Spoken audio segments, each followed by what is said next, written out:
नाही, मोर्चा निघणार ही सगळ्यांनी आता आमच्या सगळ्या समाज बांधवांनी, ओबीसी बांधवांनी मोठ्या प्रमाणात तयारी केलेली आहे. अनेकांनी वर्गण्या गोळा करून या मोर्चासाठी येण्यासाठी गावागावामध्ये 50 रुपये 25 रुपये अशी वर्गणी गोळा करून या मोर्चासाठी त्यांनी गाड्या वगैरे सगळ्या बुक केलेल्या आहेत. त्यामुळं त्यांच्या भावना तीव्र आहे. आता राहिला विषय मुख्यमंत्र्यांच्या बरोबर काय सकारात्मक निघतं की काय नकारात्मक निघतं हे चर्चेमध्ये होईल. कारण मी विदर्भातून आणि महाराष्ट्रातून आमचेही एक 25-30 प्रतिनिधी त्या बैठकीला उपस्थित राहतील. कालच मी 40 ओबीसी नेत्यांची यादी मुख्यमंत्र्यांच्या कार्यालयाकडे पाठवलेली आहे आणि त्या सर्वांना बोलवून घ्या आणि समाधानकारक तोडगा काढा अशी मागणी आमच्या मुख्यमंत्र्यांच्याकडे असणार आहे. त्यामुळे तोडगा काय निघत असेल किंवा उद्या काही सकारात्मक निर्णय झाला तरी आमचा मोर्चा हा निघणार आणि मोर्चाच्या पुढे येऊन महाराष्ट्र ओबीसी जनतेला सरकारच्या प्रतिनिधी येऊन सांगावं की आम्ही काय काय केलं आहे आणि काय करणार आहोत हे त्यांनी जर सांगितलं तर ओबीसी समाज बांधवांचा राग शांत होईल. काल उद्धव ठाकरे यांनी संकेत दिलेले की दोन्ही ठाकरे बंधू एकत्र येण्याचे महाविकास आघाडीचा महत्वाचा आणि सगळ्यात मोठा भाव म्हणून काँग्रेस कसं बघते याच्याकडे? नाही, आम्हाला आनंद आहे. बघा, असं आहे की दोन भाऊ एकत्र येण्याला कुणाचाच विरोध असण्याचं काही कारण नाही. आम्ही त्याच्याकडे वेगळ्या दृष्टीनं बघतो, सकारात्मक दृष्टीनं बघतो. आमचा निर्णय असा आहे की आघाडीबाबत ज्या राज ठाकरेंचं आणि उद्धवजींचं येण्यानंतर त्या मेट्रो रिजनमध्ये MMR रिजनमध्ये मोठ्या प्रमाणामध्ये त्या ठिकाणी त्यांना फायदा होईल असं मला वाटतं. आणि आमची अलायन्स आघाडीची आहे तर ज्या ज्या ठिकाणी आमच्या स्थानिक लोकांची भूमिका असेल की आम्ही आघाडी करायसाठी इच्छुक आहोत त्यांची चाचपणी आमची जवळपास पूर्ण झालेली आहे. कुठल्या ठिकाणी युती अनुकूल आहे कुठे नाही आहे. कारण या काही निवडणुका सार्वत्रिक निवडणुका नाहीत असेंब्ली किंवा पार्लमेंटच्या. लोकल बॉडीच्या निवडणुकामध्ये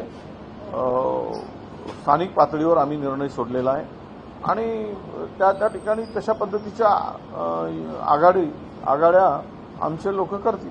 एकनाथ शिंदेचा मेळावा झाला काल. त्यांनी उद्धव ठाकरे यांच्यावर भरभरून टीका केलेली आहे. त्यांनी पाकिस्तानात मेळावा घ्यायला पाहिजे होता अशी. नाही, असं आहे की कोणी पाकिस्तानात मेळावा घ्यावा हा उपरोधिकपणा ठीक आहे. कालचा उद्धव ठाकरेंचा पाऊस आल्यानंतरही शिवाजी पार्कवरचा जो मेळावा झाला तो निश्चितच एक दिशादर्शक मेळावा होता. आता काँग्रेसबरोबर आलेत म्हणून जर पाकिस्तानात मेळावा घ्यावा म्हणत असतील तर मग त्यावेळेस आपल्या हिंदू महासभा आणि MIMची युतीच झाली होती जे RSSच्या स्थापनेच्या स्वातंत्र्याच्या पूर्वी स्वातंत्र्यानंतरही. त्यामुळे या बोलण्यामध्ये काही फार माहीत तथ्य आहे असं मी मानत नाही. पण एक आहे की महाराष्ट्रामध्ये आता वैयक्तिक टीका ही फार म्हणजे सिगेला गेलेली आहे. मूलभूत प्रश्न बाजूला सारून वैयक्तिक टीका करत राहायची आणि जनतेचं लक्ष मूळ मुद्द्यापासून बाजूला करायचा अशा प्रकारची एक प्लॅनिंग सत्ताधाऱ्याकडून नेहमी आखली जाते आणि त्यामुळं कोणत्या वेळेस कोणता मुद्दा आणून लोकांचं लक्ष डायव्हर्ट करायचं आणि मूलभूत प्रश्नाला बगल द्यायची. जे विकासात्मक दृष्टीने राज्याला पुढे नेण्याचं आहे त्या प्रश्नाला बगल द्यायची असा एकूण एजेंडाच हा अजेंडा सरकारचा आहे. उद्धव ठाकरे लाडक्या बहिणींमुळे कुठेतरी जे मिळणारे हप्ते आहेत ते आता दिवाळीनंतर मिळतील अशा पद्धती आहे. कारण KYC करायला लावतात त्यामुळे अनेकांची संख्या KYC असेल किंवा काही निकष लावले आहेत त्यांची आता मग काय म्हणणार गरज सर्व आणि वैद्य झालं. आता बहिणीचं काम झालं आता अर्ध्यावर आणतील. हळूहळू बंद करण्याच्या जिल्हा परिषद आहे म्हणून हे मिळत तरी आहे. उद्या नगर परिषदा महानगरपालिका जिल्हा परिषद महानगरपालिका निवडणुका झाल्या की लाडक्या बहिणींचा हप्ता बंद होणार हे मी लिहून ठेवा. कारण राज्याच्या भूखंडीवर एवढं कर्ज करून ठेवलेलं आहे. सगळ्या योजना बंद पडल्या आहेत. अनेक योजनांना कात्री लावलेली आहे आणि काही पलीकडे जाऊन कंत्राटदारही आता आत्महत्या करतोय आणि अतिरिक्त सगळ्या खर्चाला कुठेही यांनी कात्री लावली नाही, जिथून ज्या ठिकाणी कामाची गरज नाही अशा. यामुळे राज्य दिवाळखोरीकडेच मार्गस्थ होतो आहे आणि अशा स्थितीत मला स्पष्टपणे दिसतोय की लाडकी बहीण योजना ही पूर्णतः बंद करण्याचा निवडणुकीनंतर सरकारचा प्रयत्न राहील. मुद्रांक विभाग यावेळेस इलेक्ट्रिक बॉन्ड आज लॉन्च करतायत. ऐतिहासिक निर्णय आहे, कारण की आता फिजिकल स्टॅम्प पेपरची गरज भासणार नाही. ऐतिहासिक काय आहे बघा, आता हे सगळं टेक्नॉलॉजी इतकी मोठ्या प्रमाणात ऍडव्हान्स झालेली आहे. सगळीकडेच त्यांचा वापर सुरू होतो आहे आणि कालांतराने ते सगळं बदलत असते. काल त्यावेळेस हे नव्हतं, ही टेक्नॉलॉजी आपल्याकडे उपलब्ध नव्हती, त्यामुळे त्या स्टॅम्पचा वापर होत होता. त्यानंतर आपण स्टॅम्प घेणं बंद केलं. डायरेक्ट ऑनलाईन आम्ही करतच होतो. रजिस्टरच्या वेळेस स्टॅम्प ड्युटी आणि डायरेक्ट भरली जायची आणि तेही पद्धत होतीच. आता जर तुम्ही मुद्रांक शुल्काच्या ठिकाणी काय म्हटलं आपलं इलेक्ट्रॉनिक बॉन्ड जर आणत असतील तर ही गरज आहे. आणि गरज आहे म्हणजे आता आपल्याकडे तशा प्रकारच्या व्यवस्था आहेत. त्यामुळे हे काही फार आपण काही मोठं काही करतो असं समजण्याचं काही कारण नाही. धनंजय मुंडेंवर काल निशाणा साधलेला आहे. जरांगीने म्हटलं जो धनंजय मुंडे ज्यांच्या प्रचाराला जाईल त्यांना पाडवू अशा पद्धतीची भाषा केली आहे. तसेच अजित पवार असो सगळ्यांना बघा, आता महाराष्ट्र या नालायक महायुती सरकारने, मी मुद्दाम वापरतो, महाराष्ट्राचं वाटोळं केलं आहे, सत्यानाश केला आहे. ज्या अनेक ठिकाणी जातीमध्ये भांडणं लावली आहे. भाषा ही खालच्या स्तरावर वापरली जात आहे आणि त्या सरकारच्या इशाऱ्यावरचे चाललाय असा माझा आरोप आहे. सरकारच्या इशाऱ्यावर तसं बोललं जात आहे. आणि आज मराठा वर्सेस वंजारी, धनगर, बंजारा ही जी काही जातीमध्ये वाद निर्माण करण्याचं काम होत आहे. काल खरं म्हणजे जरांगे पाटलांची तब्येत बरी नव्हती. त्यांनी टोकाची जाऊन भूमिका ज्या भाषेचा वापर केला आणि ज्या भाषा वापरली अशी काही गरज नव्हती. परंतु आता हे सगळं चाललं आहे ते पंकजा मुंडेंच्या भाषणातून थोडा संयम होता. ते संयमानेच बोलल्या. त्या काही टोकाची भूमिका पंकजा मुंडेंनी कालच्या मेळाव्यामध्ये अजिबात घेतली नाही. आम्ही त्यांचं अभिनंदन करतो. पण पाटलांनी जी भूमिका घेतली मनोज जरांगेंनी ती अत्यंत ती गरज नव्हती. ती टीका करायची टोकावरची. याचा अर्थ असा आहे की तुम्हाला काय अपेक्षित आहे. तुम्ही समाजासाठी न्याय मागायला तुम्हाला अधिकार आहे, पण इतर समाजाचं वाटोळं होणार नाही, इतरांच्या पोरांचं आयुष्य बर्बाद होणार नाही हे पण बघितलं पाहिजे.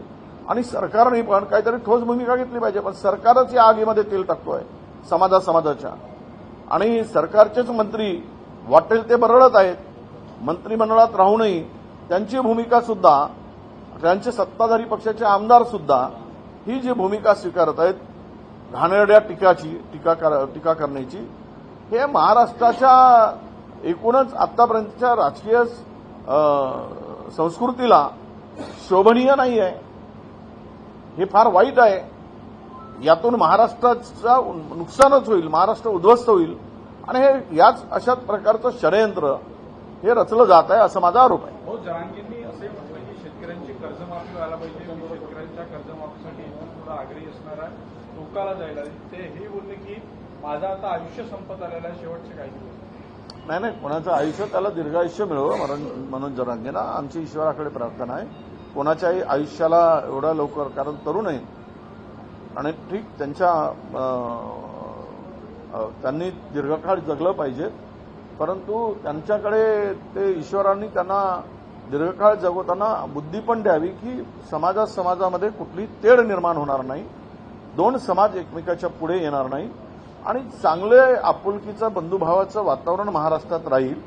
कुणाचाही कोणता समाज घुसखोरी करणार नाही अशी बुद्धी जरांगे पाटलांना दीर्घायुष्य देत असताना ईश्वरांनी द्यावी अशी ईश्वरचरणी प्रार्थना करतो. उद्धव ठाकरे ने कहा है कि भाजपा को हिंदुत्व अगर रखना है तो वो अपने झंडे से हरी पट्टी निकाल दे. काय वो हिंदुत्व है, सत्ता के लिए हिंदुत्व है. भाजपा का हिंदुत्व तो ढोंगी हिंदुत्व है. कुछ लेना देना नाही आहे. आता खरं तर टीका टोकाची होईल. कुठला देखिए ये भाजपा का हिंदुत्व ये ढोंगी हिंदुत्व है. ये कोई असली है ही नहीं.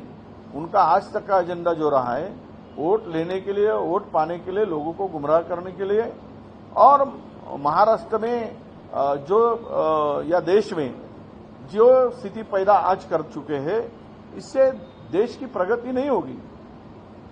आजकल कोई ये चाहे कि दो समाज, दो धर्म आपस में भिड़ जाए तो देश अस्थिर होगा, तो प्रगति कैसे होगी. सवाल यही है कि हिंदुत्व के नाम पर वोट बटोरने का काम और लोगों को गुमराह करने का काम किया जा रहा है. ये उद्धव जी ने कहा है, वो सही कहा है. हो, काल उद्धव ठाकरे आणि राज ठाकरेंची एक इनकी होते ना, राहुल गांधी ने कोलंबिया ने जो बयान दिया उस पर भाजपा उनको ट्रोल कर रही है, कह रही है कि वो विदेश में जाकर भारत की बदनामी करते हैं. अरे क्या बदनामी किया है, सच्चाई बताया है ना. डर क्यों लगता है, तुम लोग क्यों परेशान होते हो. और आपके पंतप्रधान जाके भाजपा वालों प्रदेश में जाकर पंतप्रधान कहते हैं कि मैं भारत में जन्म लेकर बहुत बड़ा पाप किया हूं, तो वो ठीक है. यहां पे पंतप्रधान बने हैं जनता के भरोसे, और वहां जाकर बोलते हैं कि मैंने भारत में जन्म लेकर मैंने बहुत बड़ा पाप किया है. ये उनका स्टेटमेंट है. तब तो चुप्पी साधे रहते हैं, तब जुबान पर ताला पड़ता है. और राहुल गांधी ने बोले तो उनको मिर्ची लगती है सच्चाई सामने लाने से. काहे की बदनामी, सच्चाई बोला है ना. देश में बोलो या बाहर में बोलो, जिन्होंने वोट चोरी करके सत्ता हथियाई है फुकट में, जनता के मैंडेट से थोड़ी आए है, चोरी करके किया है ना, तो उसको थोड़ा सा डर लगता है. और आज क्या चल रहा है देश में, क्या जीडीपी कहां है. और 18 से 29 साल के बच्चों में, युवाओं में बेरोजगारी बहुत बड़ी फैल चुकी है. करीबन 16% बेरोजगारी है, अनएम्प्लॉयमेंट है. और ये बहुत सारे मुद्दे हैं. पूरा देश दुनिया में सबसे ज्यादा बड़ा कर्जबाजारी एक नंबर पर कौन सा देश है, तो ये क्यों मिर्ची लगती है. कहां गया वो इतना बड़ा कर्जा निकाला, तो 2.5 लाख करोड़ का कर्जा, 2,50,000 करोड़ का कर्जा जो निकाला, तो ये कहां गया है.